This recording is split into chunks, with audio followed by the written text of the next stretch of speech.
You have to work the hardest. You have to chase what seems impossible. Over.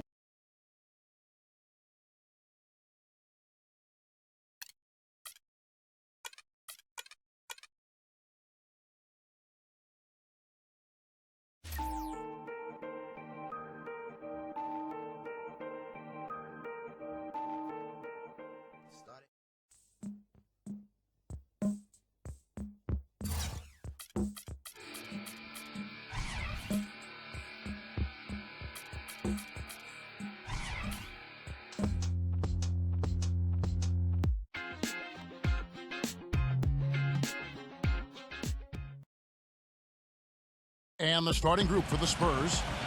Leonard and Duncan are the pair at forward. Parker and Danny Green are your 1 and your 2.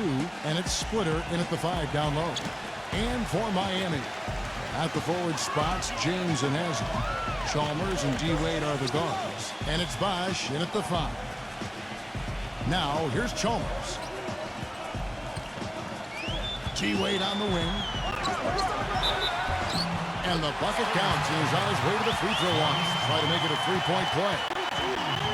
And offensively, Kevin, he's got a lot he can bring to the table, given the situation. You know, he can give you 20-plus without showing you the same move twice. And it's that varied offensive game that really keeps defenses off balance. And he's also one of those guys who just seems to be able to take it up a few notches when there's a game to be won late in the fourth quarter. In other words, he's at his best at winning time. And as he has gained more experience in the league, Wade has taught himself to rely a bit more on his jump shot and a little less on attacking the rim. But still, you see his confidence really lies in his ability to attack the lane.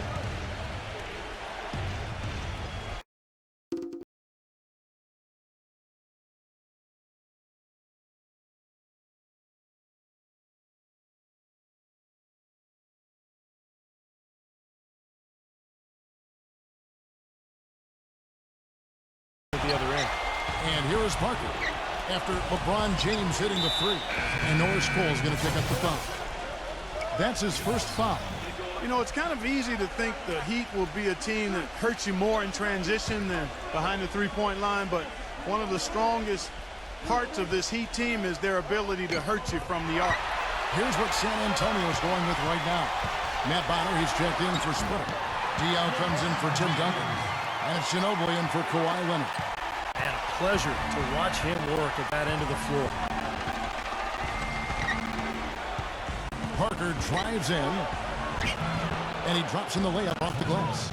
And back to the Heat. They shot 39% as a team from beyond the arc, which was only bested by the Golden State Warriors. And Steve helps when you have 5 players shooting over 40% from deep. And that's just incredible. Those are Steve Kerr-like numbers. Let's not get carried away here, Kevin. Now, this is a team that's fun to watch, the way they stretch the floor and the driving lanes. But because of that floor spacing, it opens everything up for James and Wade. Ginobili, that's for 2, and misses it off the right side of the rim. 2 for 1 opportunity here if they want it. That's what I'd do. Make sure you get a couple of shots here to close this quarter. Cole misses the 3. Spurs trail by 5. Parker dishes to Diaw. Can't connect from short range. Here's Miami now. They're on a 14-6 run. Allen's shot is off. You know, typically, guys, he has the body control to finish when he's in that tight. I'm not sure what happened there. Somehow ignores the tight D and gets the layup.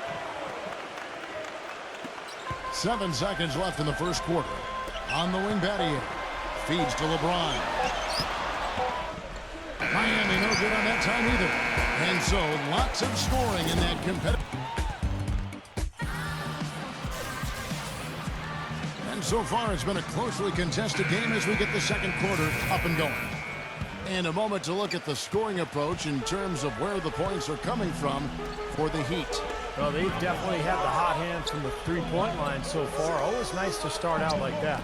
Also, what passing we've seen from them here early. I mean, there could be a big number in the assist column if this keeps up.